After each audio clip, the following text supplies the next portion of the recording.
We will start first with Inline CSS. By comparison, it is the simplest of all CSS. Just like what its name is suggesting, Inline CSS is written directly inside HTML tags. To store those CSS properties, a HTML tag uses a new attribute, style.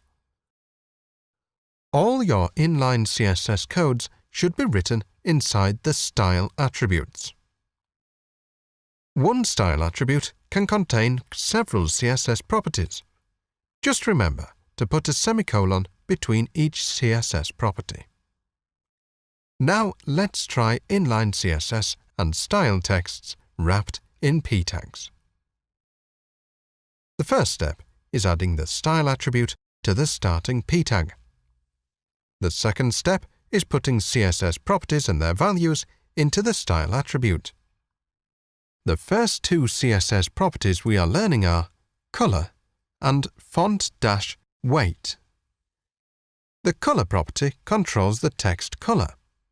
You can set its value to color name like red or yellow. If you want a more accurate color, you can use a color code. Software such as Photoshop can get you the color code that you want.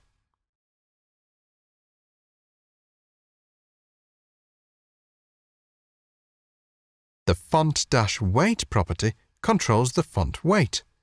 You can set its value to normal, bold, bolder, light, and lighter. By default, all text font weight are set to normal. Now we put the color and font weight into the style attribute. Don't forget the semicolon between them.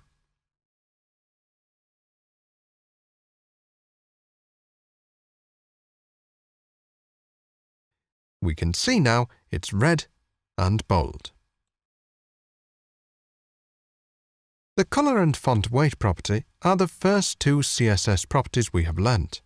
In the future, you will learn many more of them. Therefore, try your best to memorize all commonly used CSS properties and their values. This can significantly improve your development efficiency. However, storing CSS properties directly inside HTML tags is a double-edged sword. The bright side is the convenience. You want to style a page element? You can just pick the CSS properties and assign them to that page element.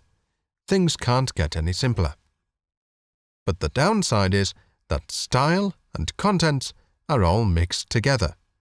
Program maintenance, especially with complicated programs, is therefore still difficult. But this does not mean inline CSS is completely useless. You will still be able to use it proficiently.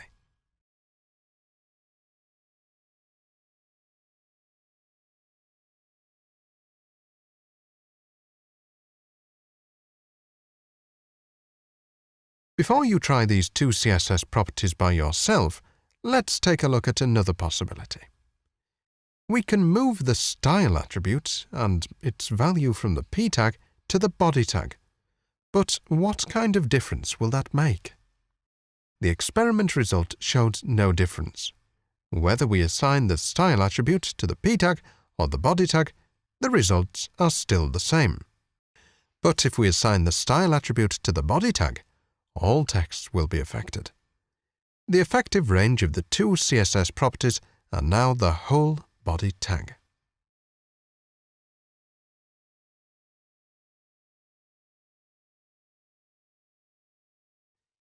If we assign style attribute to the p tag,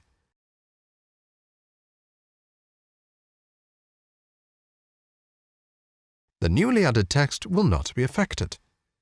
This means the effective range of the two CSS properties has been limited to the p tag. Elements outside of that p tag will not be affected at all. So here comes the question. Which tag should we choose? The body tag or the p tag? One suggestion is, as long as your needs can be met, a smaller effective range is always preferable. Therefore, in this case, we recommend the p tag for you.